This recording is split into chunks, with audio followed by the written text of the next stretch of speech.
Hello! তো আমি হচ্ছি দিব্যিয়া। তো আজকে আমি শেয়ার করব তোমাদের সাথে একটা গেট রেডি উইথ মি। কারণ আজকে আমি একটা বিয়েবাড়ির নেমন্তন্ন পেয়েছি। তো আজকে আমি একটা এই জামাটা পরবো। তো দেখো, এই ড্রেসটা পরবো। তো তো এবার আমার সাজ শুরু হলো। তো তোমাদের সবাইকে আমি আমার প্রোডাক্ট দেখাচ্ছিলাম যে কী পরছি, মানে মাখছি। এগুলো সব পিয়ারেই আমার পাওয়া। হ্যাঁ, but Kajal, eye shadow, mascara, একটা মাথায় আমার একটা লিপস্টিক এগুলো আমার পিয়ারে পাবা না। বাট বাকি যে মুখের মাখার সেগুলো পিয়ারে পাঠাই। এবার একটু তোমাদের সাথে শেয়ার করছি। তো আইলাইনার পরে নিয়েছি। জানি দুটো চোখ সমান হয়নি, বাট আমি চশমিশ, তো চশমা পরে নিলে বোঝা যাবে না যে দুটো চোখ সমান হয়েছে কি হয়নি। তো এখানে আমি বলছিলাম যে লিপ লাইনারের শেডের নাম জানি না, লিপস্টিকেরও শেডের নাম জানি না, হিহি।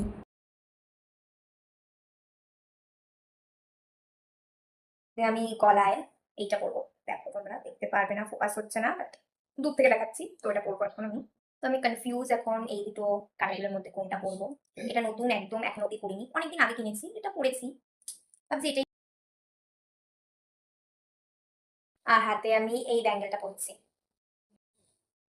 আমি দুটো অপশন রেখেছিলাম, এই একটা বো যেটা আমি এখন অব্দি একবারও পরিনি, আর এই ক্লিপটাও নতুন, এখন অব্দি পরিনি। তো ওইটাই ম্যাচ খাচ্ছে এটার সাথে, তো ওইটাই আমি মাথায় লাগাবো। আমি খুব একটা হেয়ার স্টাইল পারি না, তো নর্মালি জাস্ট চুলটাকে পিছনে করে নর্মাল জাস্ট ক্লিপ দিয়ে ক্লাচ করে নিয়েছিলাম। এটাই আমি এখানে বলছিলাম তোমাদেরকে। তো এটা হচ্ছে আমার আজকে ফাইনাল লুক। তো সবাই বলো কেমন লাগছে আমাকে।